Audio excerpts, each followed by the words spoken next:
ప్రభునామానికి మహిమ కలుగును గాక. కూడి వచ్చిన మీ అందరికీ కర్బేల్ ఆత్మీయ సహవాస సంఘ విశ్వాసులందరికీ మన ప్రభువును ప్రియ రక్షకుడునైన యేసుక్రీస్తు వారి శ్రేష్టమైన నామంలో శుభములు మరియు వందనాలండి. నిర్గమాకాండం మొదటి అధ్యాయాన్ని గత దినం ప్రారంభించుకున్నాం. ఈరోజు కూడా మొదటి అధ్యాయంలో ఉన్న విషయాలు మనం ధ్యానం చేసుకుందాం. 7వ వచనాన్ని చదువుతాను. 7వ వచనం, మొదటి అధ్యాయం 7వ వచనం. ఇశ్రాయేలీయులు బహు సంతానము గలవారై అభివృద్ధి పొంది విస్తరించి అత్యధికంగా ప్రబలిరి, వారున్న ప్రదేశం వారితో నిండి ఉండెను. ఈ వచనంలో ఇశ్రాయేలీయుల గురించి మనం చెప్పుకుంటున్నాం.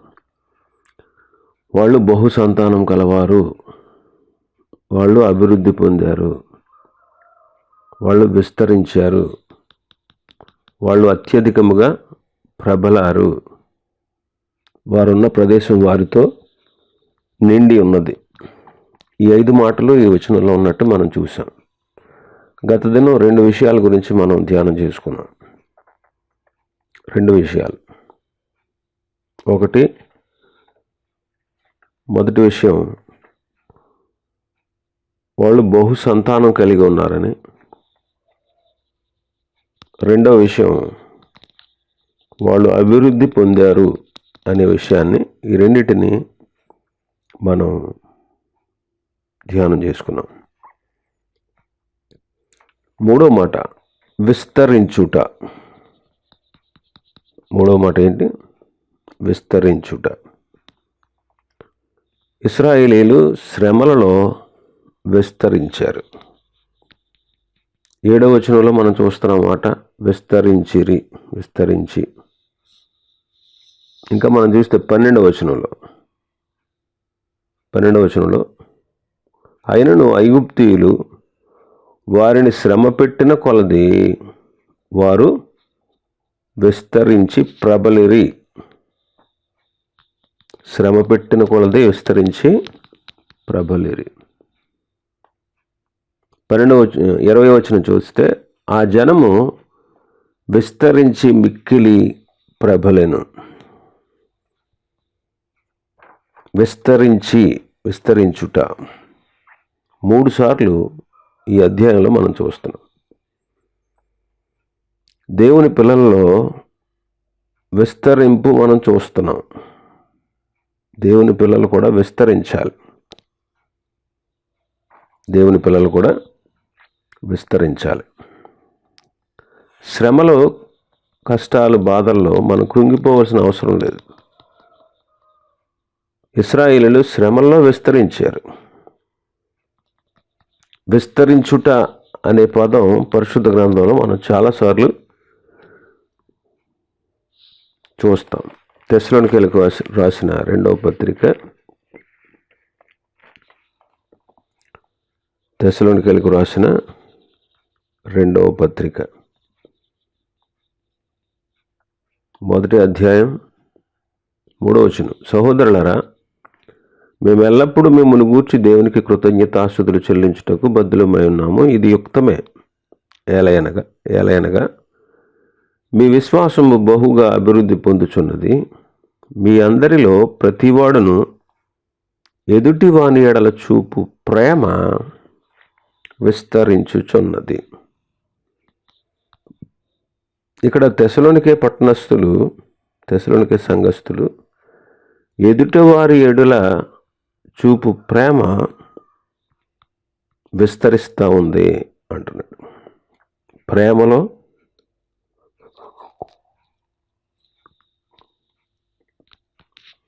ప్రేమలో విస్తరించుట. మనం కూడా క్రైస్తవునికి ఏ గుణలక్షణాలు ఉండాలో ఆ గుణలక్షణాలతో మనం విస్తరించాలి. విస్తరించుట అనేది అభివృద్ధి కంటే ఎక్కువైంది. మనం విస్తరించుట అనేది మన గుణలక్షణాల్లో మనం చూడాలి. పేతురు రాసిన రెండవ పత్రిక, పేతురు రాసిన రెండవ పత్రిక 1వ అధ్యాయం 5వ వచనాలు.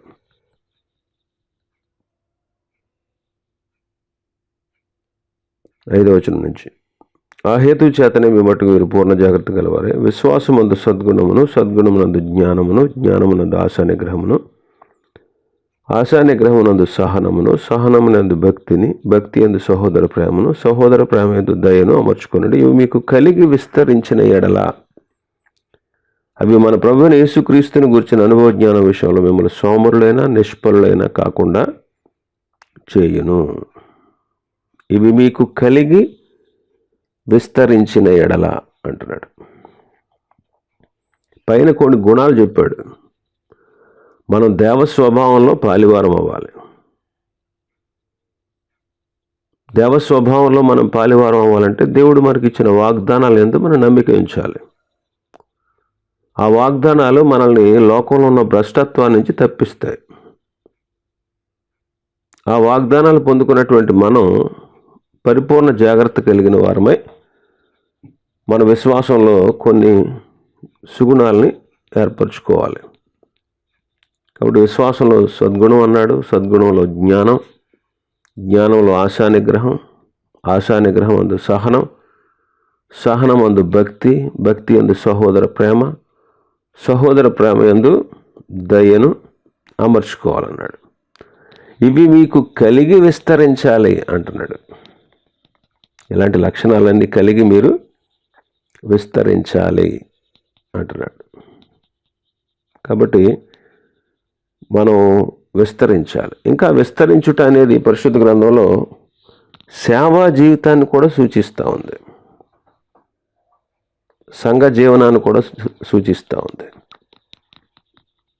అపొస్తలుల కార్యములు 6వ అధ్యాయం 7వ వచనం, దేవుని వాక్యము ప్రబలమై శిష్యుల సంఖ్య యెరూషలేములో బహుగా విస్తరించెను, మరియు యాజకులు అనేకులు విశ్వాసమునకు లోబడి. యెరూషలేములో శిష్యుల సంఖ్య బహుగా విస్తరించెను. శిష్యుల సంఖ్య. ఇంకా 2వ అధ్యాయం 47వ వచనం చూద్దాం. అపొస్తలుల కార్యములు 2:47, ఆనందముతోనూ నిష్కపటమైన హృదయముతోనూ ఆహారం పుచ్చుకొని చుండిరి, మరియు ప్రభువు రక్షణ పొందుచున్న వారిని అనుదినము వారితో చేర్చుచుండెను. రక్షణ పొందిన వారిని అనుదినము వారితో చేర్చుచుండెను. అందుకే 1:14 అపొస్తలుల కార్యములు 1వ అధ్యాయం 14వ వచనంలో 120 మంది ఉన్నారు. 120 మంది. 15వ వచనం చూస్తే, ఆ కాలం మంది ఇంచుమించు 120 మంది సహోదరులు కూడి ఉండగా అంటాడు. 2వ అధ్యాయం 41వ అధ్యాయంలో 2వ అధ్యాయం 41వ వచనంలో, కాబట్టి అతని వాక్యమును అంగీకరించిన వారు బాప్తిసం పొందిరి, ఆ దినమందు ఇంచుమించు 3,000 మంది చేర్చబడ్డారు. 1వ అధ్యాయంలో 120 మంది, 2వ అధ్యాయంలో 3,000 మంది, 4వ అధ్యాయం 4వ వచనంలో, వాక్యము వినని వారిలో అనేకులు నమ్మిరి, వారిలో పురుషుల సంఖ్య ఇంచుమించు 5,000 అయిన. 21వ అధ్యాయం అపొస్తలుల కార్యములు 20వ వచనం, 21-20, వారు విని దేవుని మహిమపరిచి అతన్ని చూచి, సహోదరుడా, యూదులలో విశ్వాసులైన వారు ఎన్ని వేల మంది ఉన్నారో చూచుచున్నావు కదా. యూదులలో విశ్వాసులైన వారు ఎన్ని వేల మంది ఉన్నారో అంటున్నాడు. ఎన్ని వేల మంది ఉన్నారు. ఈ దినాల్లో ఇలాంటి విస్తరింపు మనం చూడలేకపోతాం. ఇది చాలా విచారకరమైన సంగతి. శిష్యులు మాత్రమే కాదండి, సంఘాలు కూడా లెక్కకు విస్తరించాయి అని చదువుతాం మనం. అపొస్తలుల కార్యములు 16వ అధ్యాయం 5వ వచనం. గనుక సంఘములు విశ్వాసమందు స్థిరపడి అనుదినము లెక్కకు విస్తరించుచుండెను. అనుదినము లెక్కకు విస్తరించుచుండెను. సంఘములు విస్తరించుట అనేది చాలా ఆశ్చర్యకరమైనటువంటి మాట. 7 దినాల్లో మనం కూడా ఇలాంటి అనుభవాలు కలిగి ఉన్నట్లయితే మనం ఎంతో ఆశీర్వాదకరమైన జీవితాన్ని జీవిస్తున్నట్టే. ఆది కాలంలో ఆది సంఘ కాలంలో అనుదినము సంఘాలు విస్తరిస్తూ ఉన్నాయి. అనుదినము మన జీవితాల్లో మన కాలంలో సంఘాల విస్తరింపు అనేది పెద్దగా కనిపించట్లేదు. అయితే మనం ప్రార్థిస్తే, దేవుని యొక్క వాక్యాన్ని మనం ప్రకటిస్తే దేవుడు మనల్ని కూడా విస్తరింప చేయగలడు. ఆ తర్వాత 4వ మాట, వారు అత్యధికముగా ప్రబలిరి. వారు అత్యధికముగా ప్రబలుట. ఈ మాటను కూడా మనం 3 సార్లు చూస్తాం ఈ అధ్యాయంలో. 7వ వచనంలో, 12వ వచనంలో, 20వ వచనంలో. దేవుని ప్రజలు అభివృద్ధి పొంది విస్తరించి అత్యధికంగా ప్రబలారంట. ఈ అనుభవం చాలా ప్రాముఖ్యమైనది. ప్రబలుట అనే మాట కూడా పరిశుద్ధ గ్రంథంలో మనం చూడొచ్చు. ప్రబలుట అనే మాట పరిశుద్ధ గ్రంథంలో మనం చూడొచ్చు. దేవుని న్యాయ విధిని ప్రబలపరచడానికి యేసుక్రీస్తు ప్రభు వచ్చారు. మత్తయి సువార్త 12వ అధ్యాయం. మత్తయి సువార్త 12:20. విజయమందుటకు న్యాయ విధిని ప్రబలము చేయు వరకు ఈయన నలిగిన రెల్లును విరువడు, మకమకలాడుచున్న అవిసెనారను ఆర్పడు. న్యాయ విధిని ప్రబలము చేయుటకు యేసయ్య ఈ లోకానికి వచ్చారు. రోమాపత్రిక 3వ అధ్యాయం. రోమాపత్రిక 3వ అధ్యాయం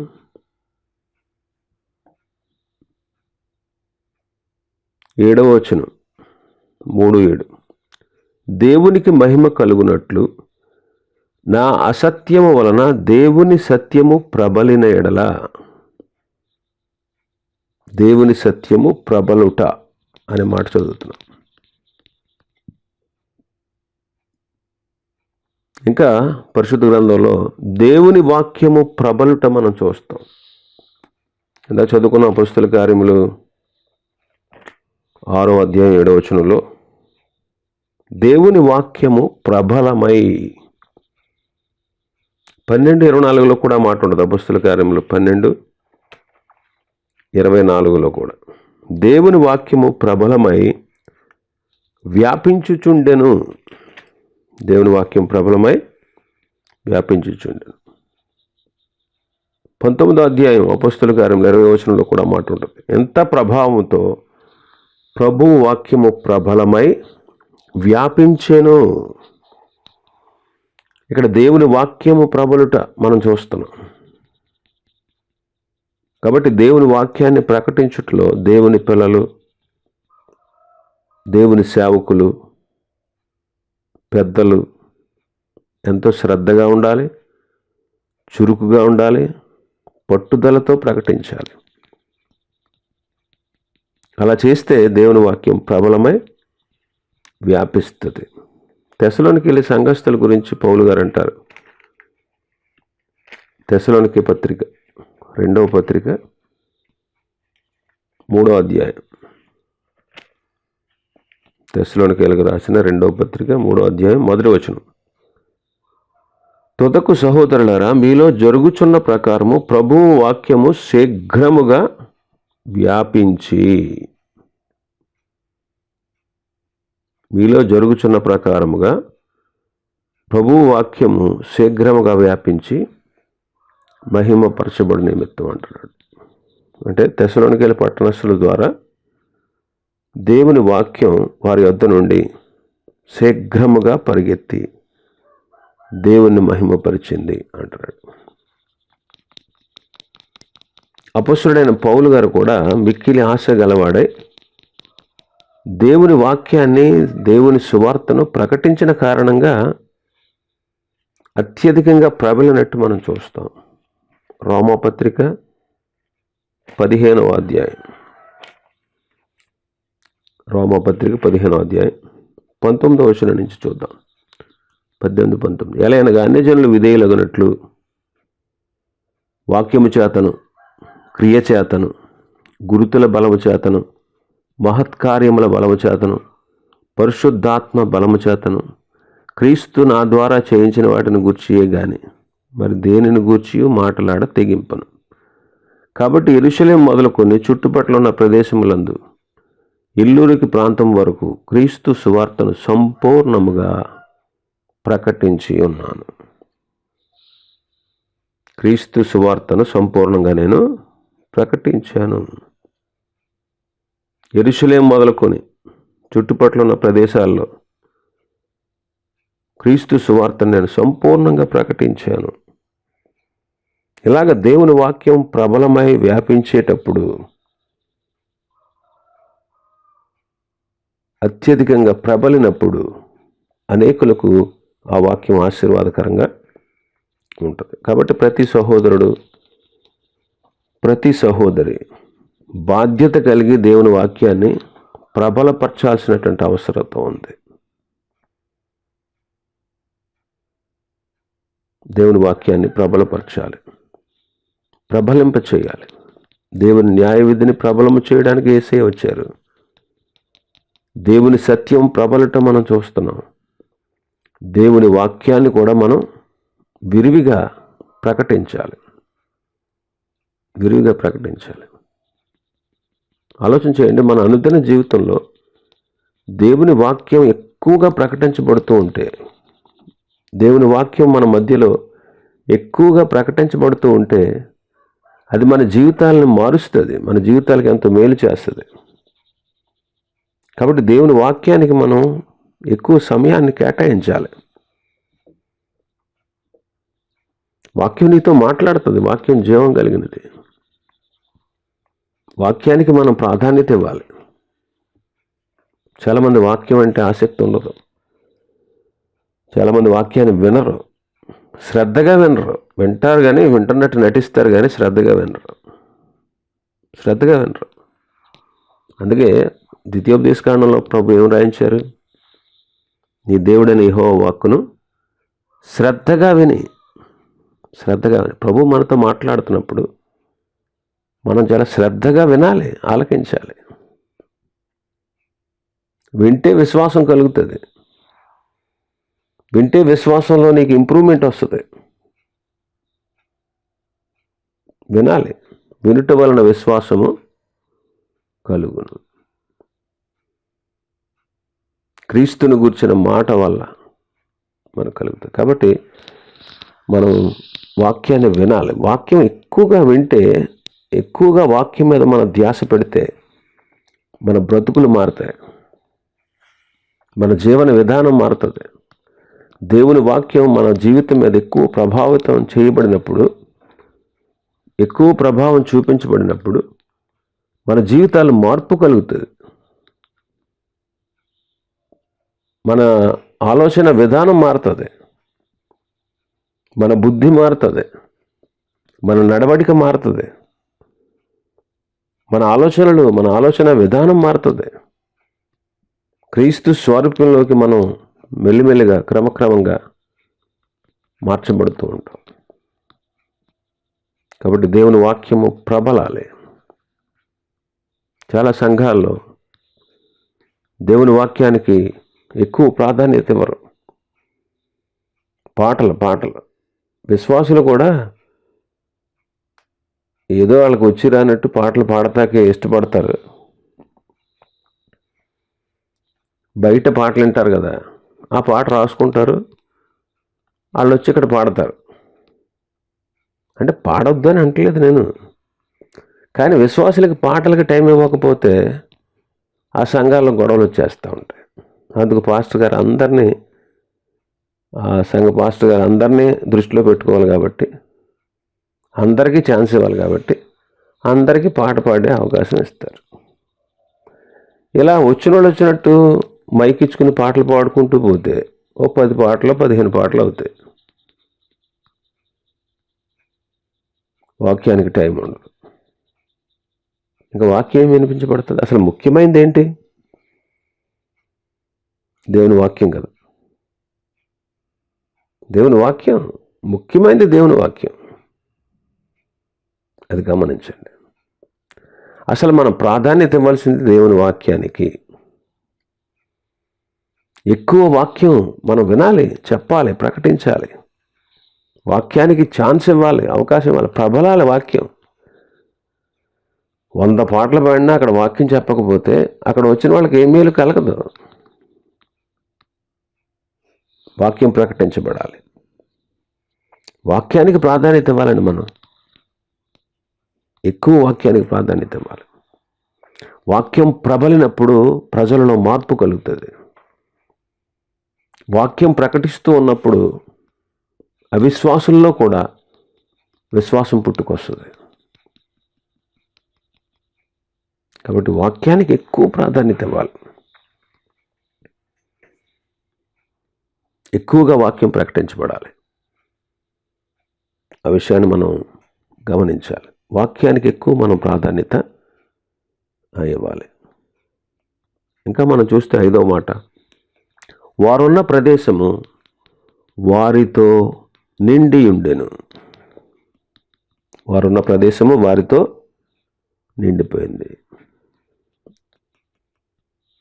నేడు మనం ఉన్నటువంటి ప్రాంతంలో కూడా, మన చుట్టూ కూడా ఈ ప్రపంచం విశ్వాసులతో నిండిపోవాలి. మనం ఎక్కడుంటే అక్కడ. ఈ దినాల్లో అలా చూడలేకపోతున్నాం. కానీ కనీసం 100కి ఒక్కడైనా విశ్వాసిగా ఉన్నాడా అనే దాన్ని కూడా మనం ఆలోచన చేస్తే అది కూడా కష్టం అనిపిస్తుంది. నిండిపోవాలి. విశ్వాసంతో నిండిపోవాలి మనం ఉన్న ప్రదేశం. ఎప్పుడో పరలోక రాజ్యం అంట వలను పోలి ఉంది. 2000 సంవత్సరాల క్రితం వేశారు. మత్తయి సువార్త 13వ అధ్యాయం 13:48. పరలోక రాజ్యం 40 నుంచి సముద్రంలో వేయబడిన నానా విధములైన చేపలను పట్టు వలను పోలి ఉంది. అది నిండినప్పుడు దాన్ని దరికి లాగి కూర్చుండి మంచి వాటిని గంపలో చేర్చి చెడ్డ వాటిని బయట పారవేదురు. అలాగే యుగ సమాప్తి యందు జరుగును. దేవదూతలు వచ్చి నీతిమంతుల నుండి దుష్టులను వేరుపరిచి వీరిని అగ్నిగుండంలో పడేస్తారు. అక్కడ ఏడుపును పండ్లు కొరుకుట ఉండను.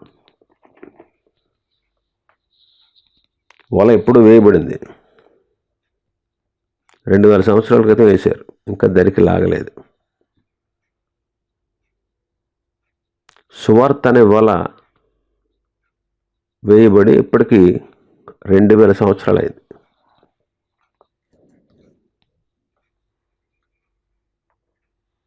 దేవుని లెక్కల్లో మనకు 2000 సంవత్సరాలు, కానీ ఆయన దృష్టిలో 2 రోజులైంది.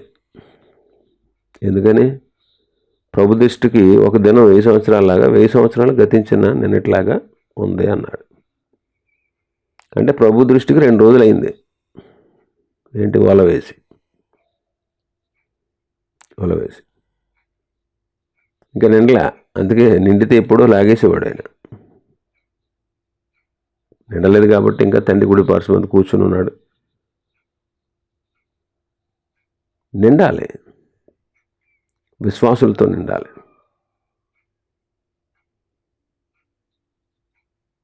ఎప్పుడో వేయబడింది సముద్రంలో వల. లోకమనే సముద్రంలో సువార్త అనే వల వేయబడింది. సువార్త అనే వలలో చిక్కుకునేవాళ్ళు, అందులోకి వచ్చేవాళ్ళు తక్కువ మంది. ఈ లోకంలో సాతాను ఇంకో వల వేసాడు. ఏంటో వల? ఇంటర్నెట్. నెట్ అంటే ఏంటి? వల. అందులో చూడండి, అందరూ చిక్కుకునే ఉన్నారు. అందరంటే చిన్నోళ్ళు, వయసుతో నిమిత్తం లేదు. చిన్నోళ్ళు, పెద్దోళ్ళు, యవనస్తులు, పిల్లలు, యవనస్తులు, నడి వయస్కులు, వృద్ధులు, ప్రతి ఒక్కరు అందులో చిక్కుకున్న వాళ్ళే. వయసు భేదం లేకుండా అందరూ అందులో చిక్కుకున్నారు, అందులో పడ్డారు. అపవాది వేసిన వాళ్ళలో. కానీ సువార్త వల్ల పడేవాళ్ళు చాలా తక్కువ. చూడండి, అందులో పడిన వాళ్ళు, అపవాది వేసిన వాళ్ళలో పడిన వాళ్ళు పండితులు పడ్డారు, పామరులు పడ్డారు, ధనికులు పడ్డారు, ధనహీనులు పడ్డారు. చూడండి, ఆడు ఇంట్లో భోజనానికి లేకపోయినా ఆడు పెద్ద పట్టించుకోడు, కానీ ఫోన్లో డేటా అయిపోతే మాత్రం దానికోసం కష్టపడిపోతూ ఉంటాడు ఒక్కొక్కడు.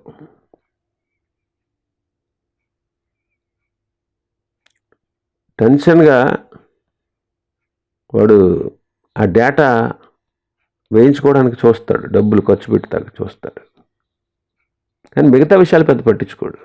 ప్రతి ఒక్కళ్ళంతే. సువార్త వల్ల వేయబడింది, కానీ అది ఇంకా నిండలేదు, దరికి లాగలేదు. మనం ఉన్న ప్రాంతం, మనం ఏ విశ్వాసంలో అయితే కొనసాగుతున్నాం ఆ విశ్వాసంలో అనేకుల్ని లాక్కురావాలి, అనేకుల్ని ప్రభు దగ్గరికి తీసుకురావాలి.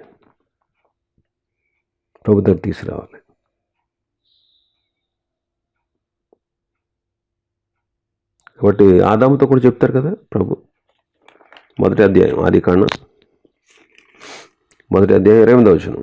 దేవుడు వారిని ఆశీర్వదించాను, ఎట్లనగా మీరు ఫలించి అభివృద్ధి పొంది విస్తరించి భూమిని నిండించి దానిని లోపరుచుకొనుడి. భూమిని నింపే పని ఆదాముది. ఆత్మీయంగా ప్రజల్ని విశ్వాసులుగా మార్చే పని ఎవరిది? మనదే. అపోస్తుల కార్యములు 5వ అధ్యాయం 28వ వచనం చదువుదాం. అపోస్తుల కార్యములు 5:28. ప్రధాన యాజకుడు వారిని చూచి, మీరు ఈ నామమును బట్టి బోధింపకూడదని మేము మీకు ఖండితముగా ఆజ్ఞాపింపలేదా? ఇదిగో మీరు యెరూషలేమును మీ బోధతో నింపి ఈ మనుషుని హత్య మా మీదకి తేవాలనని ఉద్దేశించుచున్నారని చెప్పాను. యెరూషలేమును మీ బోధతో నింపారు. అన్యులు సాక్ష్యం ఇస్తున్నారు. యెరూషలేముని దేవుని బోధతో నింపారంట. ఇలాగ ప్రపంచాన్ని మనం దేవుని వాక్యంతో నింపినప్పుడు అనేక మంది విశ్వాసులుగా మార్చబడతారు. మనం ఉన్న ప్రాంతం విశ్వాసులతో నింపబడుతుంది.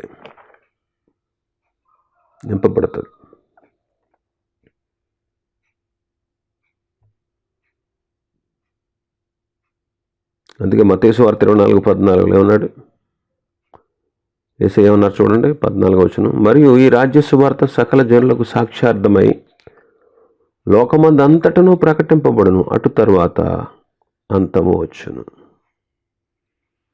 కాబట్టి ఈ రాజ్య సువార్త సకల జనులకు సాక్ష్యార్థంగా ప్రకటించబడాలి, అప్పుడే అంతం వస్తుంది. కాబట్టి విశ్వాసులు భూలోకం అంతా కూడా దేవుని వాక్యంతో నిండిపోయేటట్లు, భూలోకంలో ఉన్న ప్రజలు విశ్వాసంతో నిండిపోయేటట్లు ప్రార్థనాపూర్వకంగా విశ్వాసంతో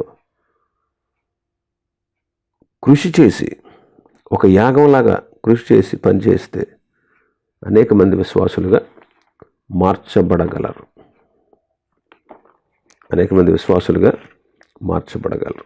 కాబట్టి మనం గమనించాల్సిన విషయం, మనం ఉన్న ప్రాంతాన్ని మనం కలిగి ఉన్నటువంటి విశ్వాసంతో, మనం నేర్చుకున్నటువంటి వాక్యంతో, చక్కటి సాక్ష్యంతో మనం ఉన్న ప్రాంతంలో మనం నివసిస్తే అనేకులు మన విశ్వాసాన్ని చూసి, మన ప్రభు చేసే కార్యాలు చూసి, మన భక్తిని చూసి అనేకులు ప్రభావితం చేయబడి అనేకులు విశ్వాసులుగా మార్చబడతారు. వారున్న ప్రదేశం వాళ్ళతోనే నిండిందంట.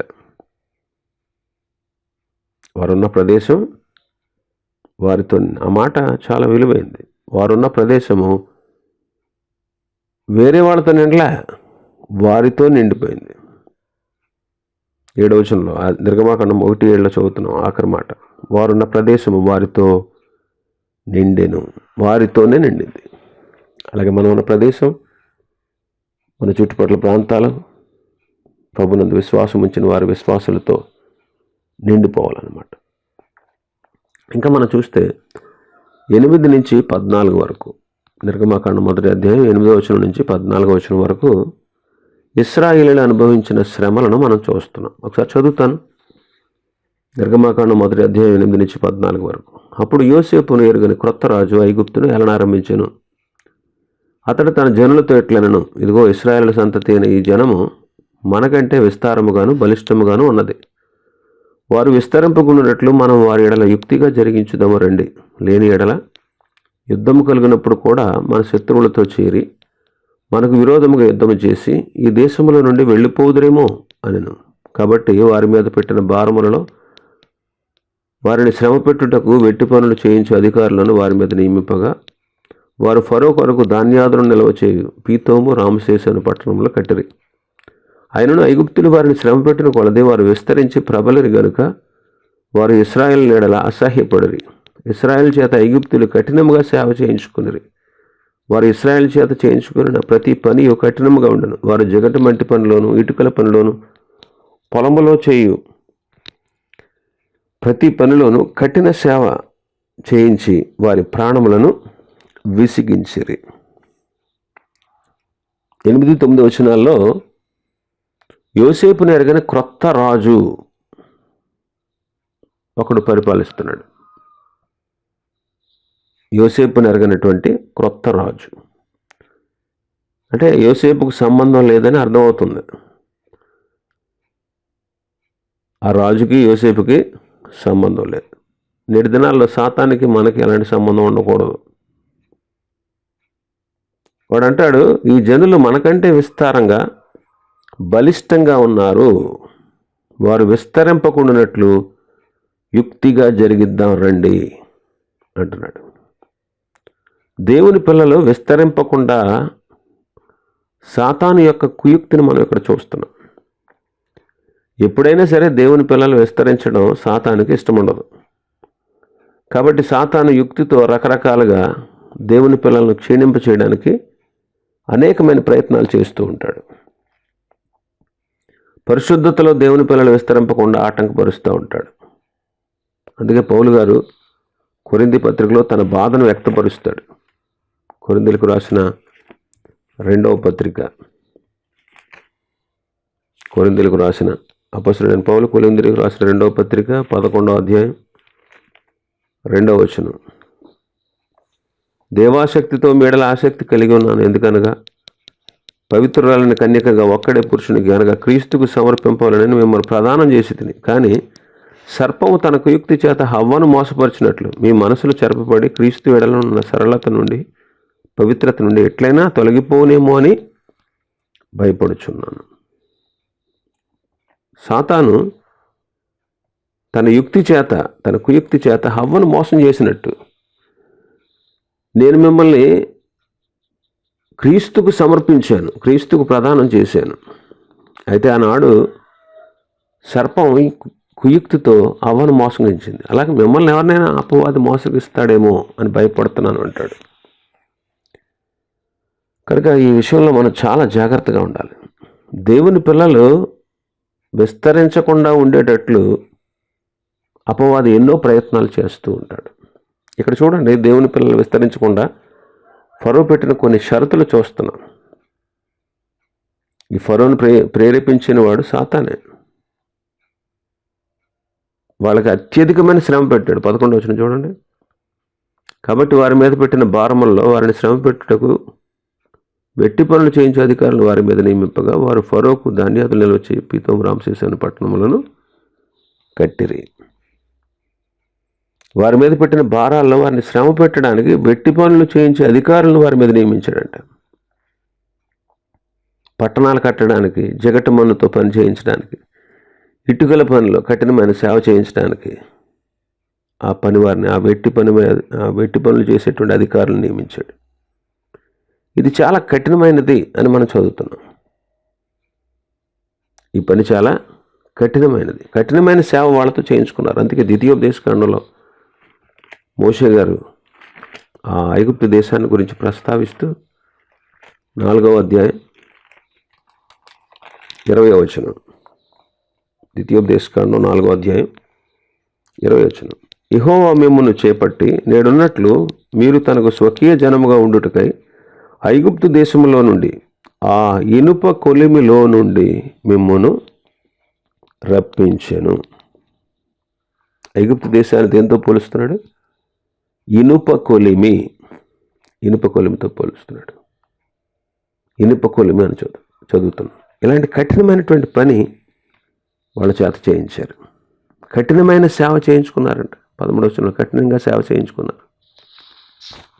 14వ వచనంలో ఇశ్రాయేలు చేత చేయించుకున్న ప్రతి పని కఠినంగా ఉందంట. వారి ప్రాణాలు విసిగించారంట.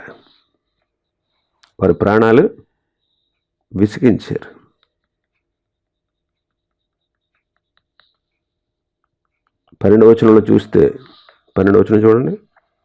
అయినను ఐగుప్తీయులు వారిని శ్రమ పెట్టిన కొలది వారు విస్తరించి ప్రబలిరి గనుక.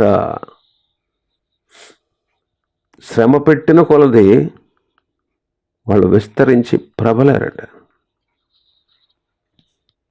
అలాగే సైతాను మనకు కూడా అనేకమైన శ్రమలు కలిగించవచ్చు.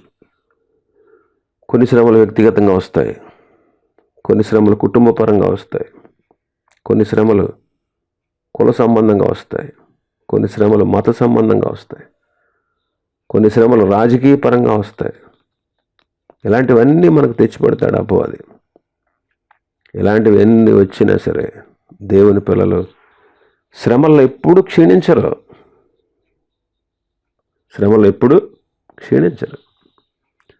శ్రమల్లో ఇంకా ఎక్కువ అభివృద్ధి చెందుతారు వాళ్ళు. అదే చదువుతున్నాం మనం. ఇశ్రాయేల్ని ఐగుప్తీయులు శ్రమ పెట్టిన కొలది వాళ్ళు విస్తరించి ప్రబలారంట. వారు విస్తరించి ప్రబలిపోయారు.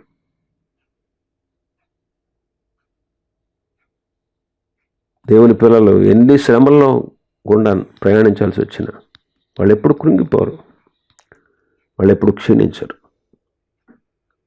పరిశుద్ధ గ్రంథంలో చాలామంది భక్తులు మనం చూస్తాం. యోసేపు శ్రమల్లో ఎప్పుడు క్షీణించలేదు. దావీదు, యోబు, వీళ్ళందరూ కూడా విస్తారమైనటువంటి శ్రమల్లో అత్యధికంగా ప్రబలారు. దానియేలుకు ఆయన స్నేహితులకి రాజకీయ సంబంధంగా అనేకమైన శ్రమలు వచ్చాయి. అత్యధికంగా వాళ్ళు అందులో విజయాన్ని సాధించి అభివృద్ధి పొందారు. అపోస్తలుల కాలంలో కూడా దేవుని పిల్లలకు అత్యధికమైన శ్రమలు వాటిల్లే. పేతురు ఆ శ్రమల గురించి రాస్తూ పత్రికలో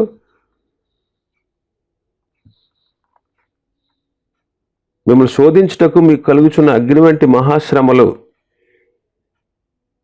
అంటాడు. అగ్ని వంటి మహాశ్రమలు.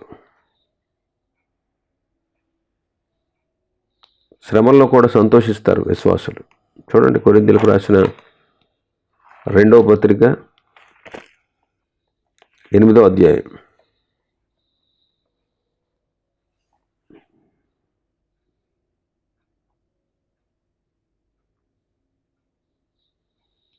కొరింథీయులకు రాసిన 2వ పత్రిక 8వ అధ్యాయం 2వ వచనం చదవండి. 2వ వచనం చదువుదాం. ఎలయనగా వారు బహుశ్రమల వలన పరీక్షింపబడగా అత్యధికముగా సంతోషించిరి. బహుశ్రమల వలన మాసిదోనియా సంఘం గురించి చెప్తున్నాడు. వారు బహుశ్రమలు పడ్డారు, ఆ శ్రమల్లో పరీక్షించబడ్డారు. శ్రమల్లో పరీక్షించబడిన వాళ్ళు అత్యధికంగా సంతోషించారు అంటున్నాడు. కాబట్టి దేవుని పిల్లలు శ్రమల్లో సంతోషిస్తారు. అత్యధికంగా సంతోషించారంట. ప్రకటన గ్రంథం 2వ అధ్యాయంలో మనం చూస్తాం. 10వ వచనంలో స్మరణ సంఘాన్ని గురించి చెబుతూ, అపవాది మీలో కొందరిని చెరలో వేయించబోతున్నాడు, 10 దినములు మీకు శ్రమ కలుగుతుంది. ఆది సంఘం ప్రారంభించబడింది మొదలుకొని క్రీస్తు శకం 312 సంవత్సరం వరకు, క్రీస్తు శకం 50 నుంచి క్రీస్తు శకం 300 సంవత్సరాల వరకు దేవుని పిల్లలు చాలా శ్రమలు పొందారు. వాళ్ళని శ్రమ పెట్టడానికి 10 మంది క్రూరమైనటువంటి చక్రవర్తులు రోమాను పరిపాలించారు. 10 మంది చక్రవర్తులు, 10 దినముల శ్రమ అన్నాడు. 10 మంది రాజులతో ఆ కాలంలో ఉన్నటువంటి సంఘానికి వచ్చినటువంటి హింసలు అన్నమాట. అయినా సరే ఆ కాలంలో శిష్యులు అత్యధికంగా ప్రబలారు. ఆ కాలంలో అనేక మంది దేవుని పిల్లలయ్యారు. ఆలోచన చేయండి. శ్రమలు దేవుని పిల్లల్ని ఎప్పుడు క్షీణింపచేయవు. శ్రమలు దేవుని పిల్లల్ని అభివృద్ధి బాటలో నడిపిస్తాయి. కాబట్టి వాళ్ళు శ్రమ పెట్టిన కొలది వీళ్ళు ప్రబలిరి అని చూస్తున్నాం. కాబట్టి ఎన్ని శ్రమలు, ఎన్ని కష్టాలు వచ్చినా విశ్వాసం ఎప్పుడు అణగారిపోడు. విశ్వాసం ఎప్పుడు భయపడి పిరికి వాళ్ళగా దేవుని విడిచిపెట్టిపోవడం. వాళ్ళు అత్యధికంగా ప్రబలుతారు. శ్రమల్లో బహుగా సంతోషిస్తారు దేవుని పిల్లలు. శ్రమలో మిక్కిలి ప్రబలుతారు. అలాంటి స్థితి దేవుడు తన బిడ్డలైన మనకు అనుగ్రహించును గాక. మిగిలిన విషయాలు రేపు ధ్యానం చేసుకుందాం. దేవుడు మన వినికిడిలో ఈ వాక్యాన్ని మనకు ఆశీర్వాదంగా మరల్చును గాక.